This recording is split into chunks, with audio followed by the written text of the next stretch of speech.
तो नमस्कार दोस्तों, माँ सरस्वती कंपटीशन क्लासेस में आपका स्वागत है। आप लोगों से अनुरोध है कि ज़्यादा से ज़्यादा वीडियो लाइक करें, सब्सक्राइब करें और शेयर भी करें। तो इससे जो है आपको अच्छे से अच्छे वीडियो मिलते रहेंगे और ये वीडियो आपको जो है हमारे चैनल सरस्वती माँ सरस्वती कंपटीशन क्लासेस पर मिलेंगे। ये आज जो बताने जा रहा हूँ मैं, कल का दूसरा पार्ट है।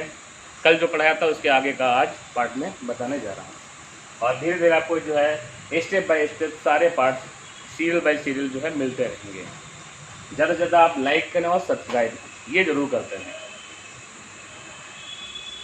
देश में प्रथम मतदाता, तो जो देश का पहला मतदाता है उसका नाम है श्याम शरण नेगी, जो कि कहाँ से, हिमाचल प्रदेश से। कल मैंने आपको बताया था कि चुनाव आयोग की स्थापना 25 जनवरी 1950 को हुई थी और उसमें सुकुमार सेन पहले चुनाव आयोग के अध्यक्ष बनाए गए थे। तो प्रश्न पूछा था कि वे पहले चुनाव आयोग के अध्यक्ष कौन है, तो जवाब बनता है सुकुमार सेन। जब हमारे देश में चुनाव आयोग बन गया तो उसके बाद सबसे पहला काम क्या हुआ कि चुनाव कराए गए और पहला आम चुनाव 1951-52 में कराया गया। पहला आम चुनाव 1951 में हुआ, लेकिन क्या हुआ, प्रश्न इस पे बनता है डबल कि पहले आम चुनाव हुए तो आपका जवाब क्या बनेगा 1952। अगर प्रश्न पूछा था कि पहले आम चुनाव हुए यानी संपन्न हुए, कंप्लीट हुए, तो जवाब क्या बनेगा 1952। और नहीं तो जवाब जब जोड़े में होता तो 51-52 वाला जवाब का सही ही रहता है। तो हमें आपको ये भी ध्यान रखना है कि 51-52 वाले में जवाब 1952 बनेगा। चलिए नेक्स्ट पॉइंट पे बढ़ते हैं, राष्ट्रीय मतदाता दिवस। तो भाई चुनाव आयोग बनने के बाद चुनाव हुए और राष्ट्रीय मतदाता दिवस भी मनाया जाने लगा 25 जनवरी। प्रश्न आता भी है, जब कभी भी दिवस का नंबर आएगा तो मैं और सारे दिवस बताऊंगा, स्टेप बाय स्टेप सारे दिवस आपके लिए कंप्लीट रहेंगे। तो राष्ट्रीय मतदाता दिवस क्या है, 25 जनवरी। 25 जनवरी को राष्ट्रीय मतदाता दिवस मनाया जाता है।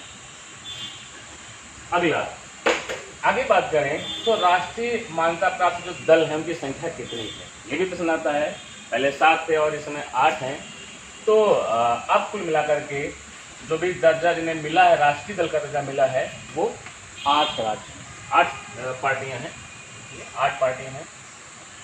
पहले लोकसभा चुनाव, जो प्रथम लोकसभा जो चुनाव हुआ था वो 1951 में हुआ था, जैसा कि मैंने आपको बताया था, संपन्न हुए। और उस समय लोकसभा के पहले अध्यक्ष कौन बने चुनाव होने के बाद। मैंने इससे पहले बताया था चुनाव आयोग का अध्यक्ष पहला कौन था, सुकुमार सेन। लेकिन अब मैं बता रहा हूँ लोकसभा के पहले अध्यक्ष, तो उनका नाम है जीवी मावलंकर। पहले अध्यक्ष जीवी मावलंकर थे। और अब की बात की जाए तो वर्तमान में ओम बिड़ला। अगर हम बात करें तो वर्तमान में कौन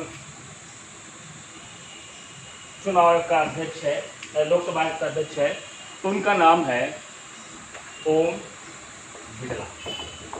ये भी ध्यान रखना है, वर्तमान में कौन है, उनका नाम ओम बिड़ला है।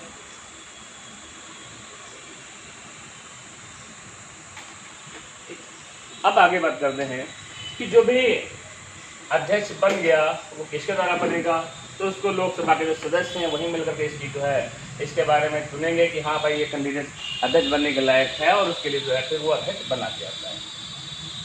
लोकसभा का जो सदस्य होते हैं उनका अगर कहा जाए कि भाई उनके बनने के लिए न्यूनतम उम्र क्या है, तो कोई भी कैंडिडेट लोकसभा का सदस्य बन सकता है, चुनाव लड़ेगा और जीतेगा तो वो जो है लोकसभा का सदस्य बन जाएगा।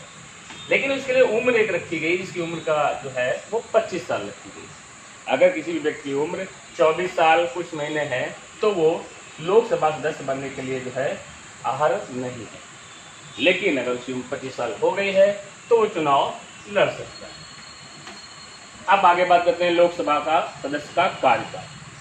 तो लोकसभा जो सदस्य होता है उसका कार्यकाल 5 साल का होता है। जो भी सदस्य यानी बनता है, जिसे हम सांसद कहते हैं, वो 5 साल के लिए जो है वो बन करके चुन करके आता है और 5 साल तक के लिए वो बना रहता है।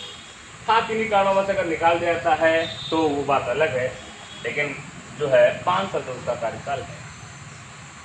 अब बात करें जो भी कैंडिडेट को लोकसभा का सदस्य बनाते हैं वो कितनी उम्र में बनाएंगे, तो वो इसको 18 वर्ष की उम्र में जो है बनाएंगे, क्योंकि उनका वोट डालने की जो न्यूनतम उम्र है वो 18 साल है। तो 18 साल का कोई भी कैंडिडेट अगर जो है जिसे चाहेगा कुछ अपना मत दे सकता है, यानी मत देने का उसको अधिकार है। तो 18 साल के युवा जो है वो मतदान कर सकते हैं। ऐसे अगर बात करें तो इस बार कितने लोगों ने जो है कितने वोटर्स थे, तो 90 करोड़ थे। इस बार जो चुनाव अभी हुआ है, 17वीं लोकसभा का चुनाव हुआ है, उसमें वोटरों की संख्या 90 करोड़ रही है, 90 करोड़, ठीक है। तो 90 करोड़ युवाओं ने जो है, युवाओं के हैं, युवा भी कह सकते हैं, उसमें सभी बुजुर्ग भी शामिल थे। तो जितने भी वोटर्स थे कुल मिलाकर के उनकी संख्या 90 करोड़ रही है। और स्टार्टिंग इसकी 18 साल से है। अधिकतम उम्र जो है मतदान की कोई नहीं है। कोई भी कैंडिडेट अगर 100 साल का है तो भी मतदान कर सकता है, 90 का है तब भी कर सकता है, चाहे वो 105 का है तब भी कर सकता है, ठीक है। लेकिन न्यूनतम उम्र जो इसकी निर्धारित है, 18 से कम का अगर कोई कैंडिडेट है तो उसका जो है वोट नहीं पड़ पाएगा। अब जब चुनाव हो गए, सदस्य बन गए, लोकसभा अध्यक्ष बन गया, फिर भाई मंत्रिपरिषद बनी, क्योंकि मंत्रिपरिषद जो बनेगी वो मंत्री परिषद प्रधानमंत्री के लिए बनी होती है, ठीक है। लेकिन उत्तरदायी पूछा जाए कि मंत्रिपरिषद सामूहिक रूप से उत्तरदायी होती है, वो किसके प्रति होती है? ये प्रश्न बहुत पूछा जा चुका है, कई परीक्षाओं में आ चुका है, और उसमें जो जवाब है कुछ बच्चे गलत भी कर देते हैं। कभी कोई प्रधानमंत्री लगा देता है, कभी कोई राष्ट्रपति के प्रति लगा देता है, लेकिन जो सही इसका जवाब है वो है लोकसभा के प्रति। जो मंत्रिपरिषद है वो सामूहिक रूप से किसके प्रति उत्तरदायी है, तो वो लोकसभा के प्रति उत्तरदायी होती है। लोकसभा सीटों की संख्या सबसे ज़्यादा वाला राज्य कौन सा है? तो सबसे ज़्यादा जो है हमारे देश में जो भी लोकसभा क्षेत्र हैं उनमें से सबसे ज़्यादा सीटें हैं वो उत्तर प्रदेश राज्य में है। इनकी सीटों की संख्या उत्तर प्रदेश में 80। अगर कहा जाए कि उत्तर प्रदेश से कितनी सीटों की संख्या है, तो उत्तर प्रदेश में सीटों की संख्या 80 है। लोकसभा चुनाव 2019 का क्रम, अगर हम बात करें कि इस बार जो है जो चुनाव हमारा हुआ है उसका क्रम कितने नंबर का है, तो इस बार जो चुनाव हुआ था लोकसभा का वो 17वें नंबर का। ये भी ध्यान रखना है, ये पूछा भी जा सकता है कि ये इस बार जो लोकसभा जो चल रही है वो कितने नंबर की है, तो ये 17वीं है। और ये भी पूछ सकते हैं कि वर्तमान में जो अध्यक्ष हैं, जैसा मैंने आपको बताया था ओम बिरला वर्तमान में लोकसभा अध्यक्ष हैं, ये कितने नंबर के हैं। तो ये जो ओम बिरला हैं इसमें अगर कहा जाए कितने नंबर के हैं, तो ये भी 17वीं लोकसभा के अध्यक्ष हैं। कौन सी लोकसभा के अध्यक्ष हैं, तो जवाब बनेगा 17वीं लोकसभा के अध्यक्ष हैं। फिर कहा जाए कि चुनाव आयोजन कितने चरणों में हुआ, जो 2019 का चुनाव हुआ था अभी, और वो कितने चरणों में इसका आयोजन किया गया है। तो जो लोकसभा चुनाव आयोजन है वो इसका जो चरण अगर बात की जाए तो ये 7 चरणों में हुआ। 7 चरण इसके हुए थे, 7 चरणों में चुनाव कराया गया था, ठीक है। और सभी चरण हमारे यूपी में हुए थे, ये भी है। कुछ ऐसे भी राज्य जहाँ 3 चरणों में हो गया, कुछ ऐसे राज्य जहाँ 2 चरणों में हो गया। यूपी में सभी चरणों में जो है चुनाव संपन्न हुए थे। वर्तमान में लोकसभा में सीटों की संख्या, अगर कहा जाए कि वर्तमान में लोकसभा में सीटों की संख्या कितनी है, तो 545 है। लेकिन इसमें एक सवाल कंफ्यूजन वाला आता है। कंफ्यूजन सवाल ये होता है, प्रश्न ये आता है कि लोकसभा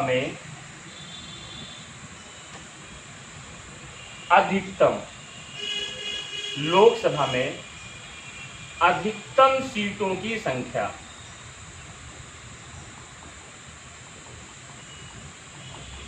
कितनी हो सकती है, या कितनी है, कितनी हो सकती है, दोनों बातें हैं। तो जवाब बनेगा 552। अधिकतम की बात करेगा तो कैसे, क्योंकि इसमें जो 545 जो सीटें हैं ये तो निश्चित ही हैं कि 545 हैं वर्तमान में, 543 जो हैं वो चुनाव लड़ेंगे, और जो 2 हैं वो एंग्लो इंडियन है। एंग्लो इंडियन यानी जो विदेशी भारतीय मूल के नागरिक हैं उनके लिए सीटें सुरक्षित रखी गई हैं। लेकिन जो 52 वाला क्षेत्र बच रहा है उसके लिए क्या है सिस्टम, उसके लिए बनता यह है कि जो भी हमारे देश के केंद्र राज्य हैं, केंद्र राज्यों से 20 सीटें निश्चित की गई। जो भी केंद्र राज्य हैं उनमें से 20 सीटों का निश्चय किया गया है, और जो अदर राज्य हैं, अन्य स्टेट्स राज्य कह देंगे हम, यानी जो सेंट्रल के नहीं खाली राज्य हैं, स्टेट्स हैं, उनमें 530 सीटों की संख्या निश्चित की गई है। अब बची 2 सीटें कौन सी? तो आपको बताया था 2 सीटें हैं एंग्लो इंडियन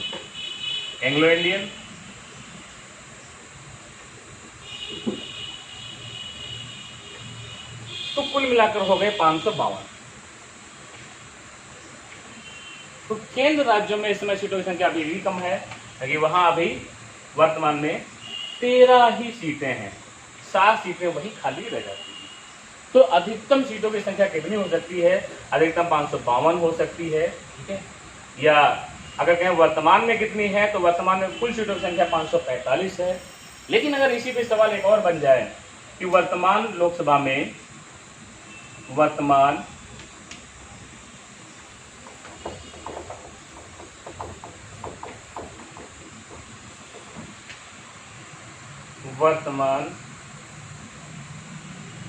लोकसभा में